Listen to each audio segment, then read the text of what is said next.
네, 이번 경제 언박싱에서는 새로운 분 모셨습니다. 위정현 중앙대 가상융합대학 학장님 모시고요. 올해 게임 산업과 플랫폼 기업 이야기 나눠보도록 하겠습니다. 학장님 어서 오세요. 네, 반갑습니다. 네. 안녕하세요. 예, 죄송합니다. 새로운 분 아니고 제가 한번 뵀었죠. 맞아요. 죄송합니다. 지난번에 나오실 예. 때 이 게임 업계에 대해서 굉장히 현실적인 이야기를 해주셔서 맞아요. 저는 굉장히 좀 인상 깊었는데 문제는 지금 중국에서 또 규제를 발표를 했어요. 이렇게 되면은 또다시 우리 게임 산업에는 또 안 좋은 거 아닌가 좀 이런 염려가 좀 되는데 어떻게 좀 보고 계세요? 사실 중국 정부의 게임 산업에 대한 규제는 이번에 처음 나온 건 아닙니다. 예전에 이제 유명했던 게 뭐냐면 시진핑 주석이 청소년들의 눈 건강, 그래요. 중국의 청소년들의 근시율이 50%입니다. 절반이 근데 안겼습니다. 그게 다 게임 때문이라고. 라고 생각하는 거죠. 아니 뭐 게임 때문 아닌데. 뭐 그렇게 생각할 수 있어요. 예, 그래서 이제 사실은 이제 그래서 중국 정부가 이제 학부모 지지를 얻어야 되기 때문에 네. 이제 그 당시에 그 이미 한 3, 4년 됐습니다. 네. 그래서 학부모는 좋아하겠죠. 중국에서 아, 예. 쉽게 뭐 하지 말라면 나라에서 하지 말라는 거야. 예. 그만 좀 해 이렇게 할 수 예. 있으니까. 그래서 그걸 이제 막는다는 이제 그 이유로 게임 플레이 시간을 통제하는 맞아요. 나라에서요. 예, 그러니까 일주일에 3시간만 해라. 와. 그런 이게 나왔었잖아요. 예, 아니 이미 실시하고 있습니다. 이미. 그래서 주말에 토요일 1시간, 일요일 1시간, 그리고 금요일 1시간인가. 그래서 서버에서 강제로 끊어버리는. 근데 또 이 항상 모든 나라가 그러지 않습니까? 정부가 정책을 발표하면 네. 밑에서는 방책을 세우지 않습니까? 그렇죠. 청소년- 또 빠져나갈 수 있는. 예, 청소년들이 뭐 꼭 3시간만 한다는 보장도 없고. 그래요. 근데 그 이제 연속선에서 보면 이야기가 쉬워집니다. 그럼 오늘 이번에 나온 이야기는 여기서 좀 더한 이야기예요. 예, 더 한 규제가. 이야기인데 예를 들어서 결제 이전에는 이제 플레이 시간을 통제했는데 네. 이제는 비즈니스 모델에 이제 들어오는 칼이 들어오는. 그래서 예를 들어서 이제 게임에서 사실 어떤 복잡한 시스템들이 있냐면 청소년들을 이제 동기부여를 하기 위해서 게임을 이제 하는데 예를 들어서 충전을 하거나 또는 이렇게 매일 출석 체크합니다. 그래서 오늘 그래요, 있죠. 매일 오면 뭐 아이템 주고 그렇죠, 게임 그렇죠. 주고 보너스 네. 주고. 예, 보너스 주고 그런 거죠. 못하게 하는 겁니다. 그런 거 못하게 그거 하지 마라. 그러니까 청소년들 유인책을 없애는 유인책을 없애는 겁니다. 그다음에 또는 충전을 할 때 예를 들면 유료로 충전하지 않습니까? 네. 네. 그럴 때 뭐 매번 이제 연속 충전하면 또 보너스 줍니다. 그거 하지 말라는 겁니다. 아, 예, 그리고 또 중요한 게 뭐냐면 상당히 이제 심각하게 봐야 되는 게 결제 한도를 알아서 설정해라. 그러니까 결제 한도를. 예, 그러니까 예를 들면 월 결제 한도 이런 걸 알아서 설정해라 또는 일 결제 한도를 알아서 설정해라 이게 좀 상당히 이제 치명적일 수 있는 게 그러네. 한 달에 예를 들어서 청소년들에게 5만 원만 결제해라 이렇게 가이드라인을 주진 않았습니다. 알아서 하세요. 이게 무서운 이야기입니다. 보겠어. 예, 그러면 이제 뭐냐면 서로 이제 눈치 보게 되는 그렇지. 거죠. 그럼 예를 들면 어떤 회사 텐센트가 얼마를 할까, 예를 그렇지. 들면 네디지가 얼마를 할까. 맞아요. 그러면 이제 제일 높게 한 회사가 찍히는 게 나죠. 그렇죠. 그럼 페널티를 예, 먹겠어요. 일종의 치킨 게임 비슷하게. 다 같이 낮추는. 다 같이 낮추는 효과 있겠네요. 예. 아, 어떻게 정부 입장에서 보면 굉장히 머리를 잘 쓴 거네요. 대단하네요. 아, 예. 그래서 좀 그런 것 같습니다. 그래서 예. 그런 형태가 있고 또 들어있는 게 뭐냐면 이제 흔히 이제 P2E라고 불리는 이제 돈 버는 게임. 이게 코인하고 게임 머니를 이제 바꾸는 거 아, 있죠. 그 있죠. 근데 그런 거 절대 하지 마라. 하지 마. 예, 하면 절대 안 돼. 이런 내용들이 좀 들어있고 아이템들을 유저 간에 뭐 서로 사고 파는 것도 하지 마라. 그러니까 상당히 이제 비즈니스 모델에 좀 그러네요. 세게 들어오는 이런 측면이 있습니다. 그렇군요. 이게 중국 시장은 게임 시장에 있어서는 뭐 세계 최대 시장이잖아요, 그죠? 예. 유저가 제일 많기도 하고 사람들이 많이 하기도 하고 또 하는 층이 좀 두텁기도 하고. 근데 문제는 이런 규제들이 나와서 특히 외산 게임 산업 회사들에 대해서는 중국 정부가 굉장히 칼을 많이 들이는단 말이고, 그리고 이제 거기에 한국 업체가 가장 타겟이란 말이죠. 이제 시장은 넓은데 규제가 많아서 들어가야 될지 말아야 될지 이게 고민이 많을 것 같아요. 이게 조금 어려운 이슈이긴 합니다.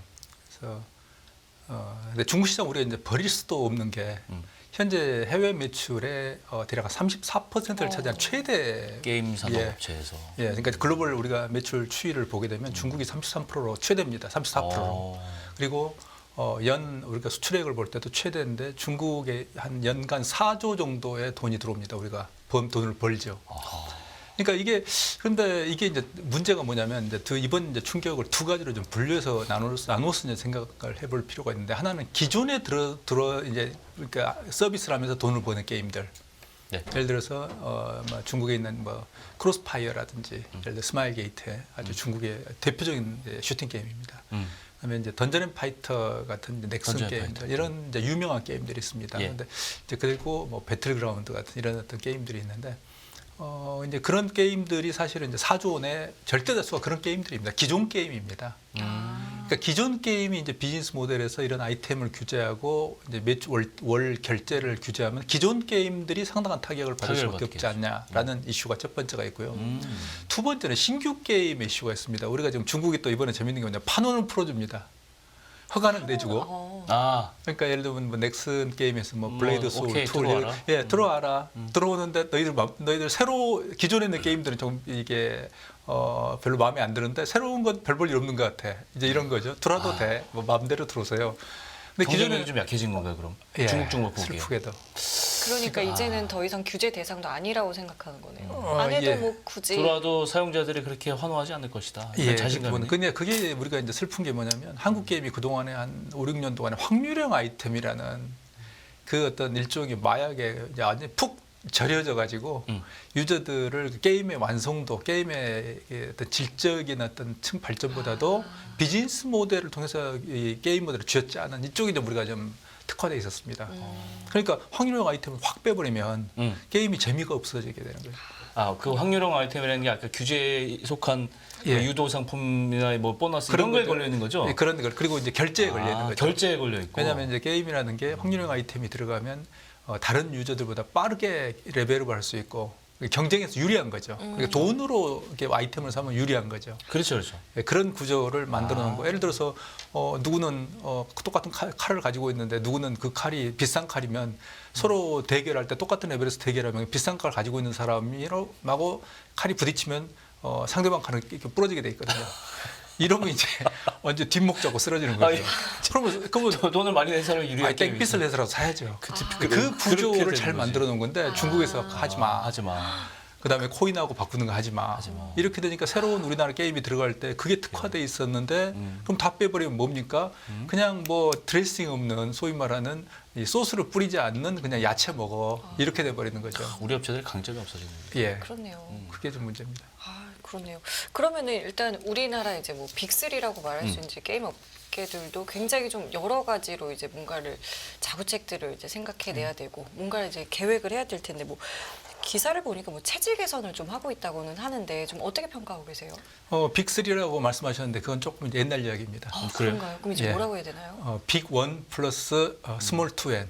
어머나. 그러니까 1N 플러스 2N. 그러니까 1N이 뭐냐면 넥슨. 네. 넥슨이 지금 현재 원탑이고요. 원탑이고. 그다음에 넥슨 그러니까 NC소프트하고 넷마블이 그다음에 3N에서 분리돼 있습니다 지금. 그러니까 넥슨은 뭐 사상 최고 실적을 자랑함과 동시에 일찍이 확률형 아이템에서 탈피했고요. 그리고 신작을 많이 개발했어요 이미. 그럼 중국에서 비교적 자유롭게. 이제 상대적으로. 그래, 중국 게임에서 상대적으로 자유로운 그 거죠. 그리고 격차가 좀 많이 나나 봐요. 많이 났죠, 지금. 이제는. 그래서 빅3라고 말할 수 없을 예, 정도로. 이제 빅3는 아닙니다. 현재 상태에서 그래서 네. 빅1 플러스 나머지. 투 스몰, 투스몰. 투 스몰. 스몰. 또는 투 미디엄 또 투 미들 뭐 이 정도 볼 수 있는데 그래서 이거 양자의 그래서 지금 이제 체질 개선 등등 말씀을 하시는 게 뭐냐면 결국에는 핵심 이슈는 경영진의 개편인데 그것도 이유가 다릅니다. 넥슨은 현재의 성과를 더 발전시키겠다는 그 성과를 더 다지겠다는 의미에서 경영진 그러니까 넥슨 그 코리아 대표인 이정현 대표가 예. 넥슨 대표 모회사 대표로 승진했습니다. 재팬으로. 예, 그래서 글로벌적인 어떤 경영을 좀 해보세요라는 네. 의미에서 실적을 인정받아서 승진을 한 거고 반대로 NC소프트하고 넷마블은 좀 전체 구조 개혁에 가깝습니다. 징계성. 전혀 다르네요. 그래서 이제 NC소프트 같은 경우는 이번에 이제 아주 특이한 케이스가 27년 만에 김택진 대표가 어쩔 수 없이 공동 대표 체제를 수용했습니다. 그리고 자기의 어떤 부인이 사실은 뭐 CSO 그래서 전략 그렇죠. 뭐 책임자 이런 걸 했었는데 그렇죠. 그 사람이 일단 보직 이동을 해서 미국 쪽의 NC 웨스트홀딩스라는 회사의 대표만 하라.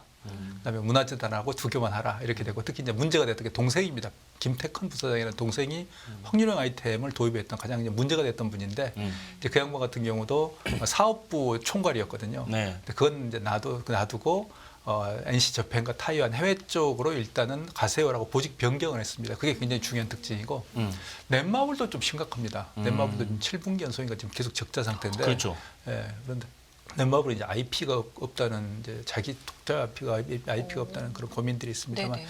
이번에 이제 김병규 이전에 이제 부사장이었는데 이제 대표로 올리면서 글로벌 체제를 좀 강화하는 그래서 이제 기존의 어떤 경영진 체제를 좀 그러니까 NC 소프트하고 넷마블은 경영진의 전체 구조를 좀 쇄신하는 이런 어떤 이번에 조치를 좀 취했습니다. 그렇군요. 지금 게임 업체 전체적으로 보면요, 뭐 말씀하신 업체 외에도 뭐 컴투스도 적자고, 위메이드도 적자고, 예. 뭐 방금 말씀 넷마블도 그렇고, 카카오 게임즈도 실적 약화되고 있고, 뭐 전부 다 그런 상황이고, 게다가 한국 게임 국내 게임 시장도 좀 쪼그라들고 있고, 중국 시장은 좀 이렇게 규제가 나오면서 중국 위주로 선방을 하고 있고, 올해 실적 어떻게 보세요? 2024년은 작년보다는 나을 것 같습니다. 그러니까 사실은 2023년이 가장 안 좋았던 해가고요. 그러니까 뭐냐면 결국에는 이렇게 우리나라 게임 산업이 방금 말씀하시는 그런 첩첩 어떤 산중이 된 이유가 뭐냐면 그동안에 이제 게임 산업의 전체적인 성장 트렌드를 보게 되면 코로나 직전에 사실 성장률이 떨어지고 있었습니다. 근데 코로나 특수라는 게 사실은 게임 산업계가 예측하지 못했던 돌발 변수였습니다. 그렇죠. 그건 완전히 특수가 아니라 거의 중동 특수에 버금가는 그렇죠. 폭발적이죠. 폭발적으로 해서 어떤 회사는 게임 매출이 2배가 뛰었고요. 뭐 대부분 회사 50%는 간단했고요. 근데 거기에서 이제 사실 확률형 아이템 이런 어떤 비정상적인 어떤 비즈니스 모델을 살피하고 그리고 새로운 게임들을 많이 개발해야 되는데 그걸 안 한 겁니다. 즐겼네요. 그냥. 예, 그냥 즐긴 겁니다. 그리고 즐겼네. 돈 잔치를 하고 그리고 그렇지. 뭐 임원들이나 직원들과 더불어서 돈을 나누고 그래서 그때의 후유증이 지금이라고 생각하시면 됩니다. 그래서 이제 2023년 작년에 결국에는 그런 이슈가 너무 심각하게 지금 발생을 하고 적자로 떨어지고 말씀하신 그런 기업들이 그러니까 예. 이제 기업들이 정신 이제 아뜨거 하는 거죠. 그렇죠.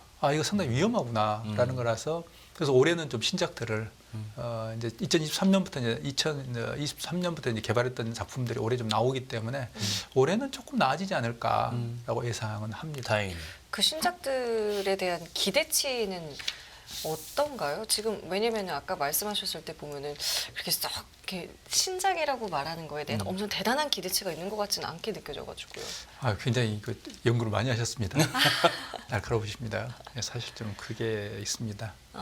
그래서 그것도 이제 회사별로 좀 다른데 한편으로는 이제 2023년에 우리가 희망도 있었습니다. 예를 들어서 뭐 이제 그 넥슨에서 뭐 데이브 더 다이버라는 이제 게임이 글로벌 시장에서 대단히 호평을 호평이 아니라 호평입니다. 좋은 예. 평을 받았는데 네네. 예. 그게 새로운 어떤 인디 게임 비슷하게 대기업이 시도하기 어려운 형태의 새로운 참신한 게임을 개발한 거거든요. 그래서 거기는 확률형 아이템 이런 거 일체 없습니다. 근데 이제 수익은 좀 줍니다. 줄어들었는데 글로벌 시장에서 대단히 좋은 평을 받았고 그리고 네오이즈가 이제 개발했던 피해 거짓이라는 콘솔용 게임이 있는데 그건 이제 유럽의 게임 쇼에서 대상을 받았던 그러니까 최고상을 받은 겁니다. 네네. 그리고 아주 대단히 좋은 평가를 받았던 이런 희망적인 게 있었는데 올해 이제 그런 게임들이 나왔는데 이제 여러 게임들이 나왔습니다만 지금 나올 예정입니다만 예를 들어서 뭐 이제 넥슨에서 이제 퍼스트 디센던트라든지 그다음에 이제 붉은 사막 네. 등등이 좀 나올 예정입니다만 과연 이제 결과가 어떨지는 좀 지켜봐야 될 것 같습니다. 어떤 부분 때문에 그런 거예요? 결국에는 이제 우리가 그러니까 이게 이제 회사별로 좀 달리 봐야 되는데요. 네. 예를 들면 넥슨 같은 경우는 새로운 어떤 게임을 개발해서 그리고 네오이즈도 이제 새로운 형태의 게임을 개발해서 성공을 했던 이런 게 있습니다만 예를 들면 NC소프트 같은 경우는 TL이라는 새로운 게임을 작년에 출시를 했습니다만 사실은 실패했다고 지금 볼 수밖에 없는 상황이거든요. 그러면 다른 게임들 과연 그럴까? 예를 들면 배틀크루시라는 뭐 이제 슈팅 게임 이런 걸 개발합니다만 그 NC소프트는 MMORPG 회사이기 때문에 캐주얼 게임이 약하거든요. 근데 배틀크러시라는 게임은 캐주얼 게임 장르거든요. 과연 잘할까라는 그런 어떤 의문들과 고민들이 있는 거죠. 그렇죠. 우리 한국 그러면 세계 시장에서 게임 유저들 간에는 뭐 페이커도 유명하고 세계적인 게임 최대 강국인데 지금 사실 위기의 상황에도 몰려 있다 이렇게 봐도 과언이 아닌데 예.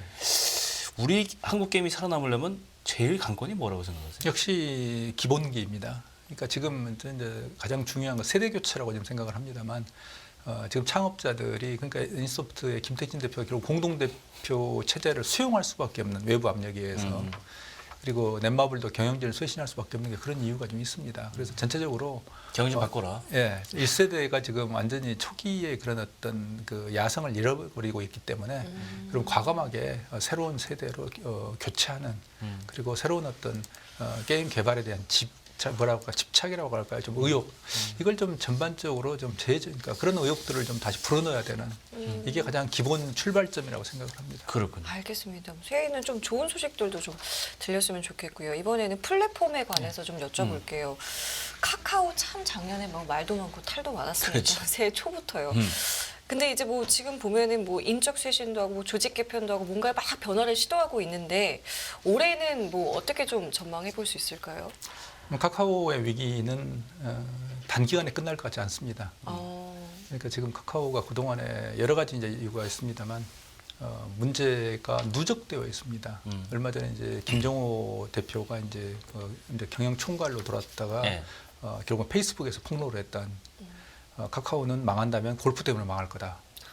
그래서 골프 회원권에 뭐 예를 들면 몇 개를 가지고 있는 이제 그룹 전체가 좀 가져오라고 그러는데 한 달이 지나도 안 가져온다. 그건 이제 조직이 저항하는 겁니다. 그러니까 회원권 반납하기 싫은 거거든요.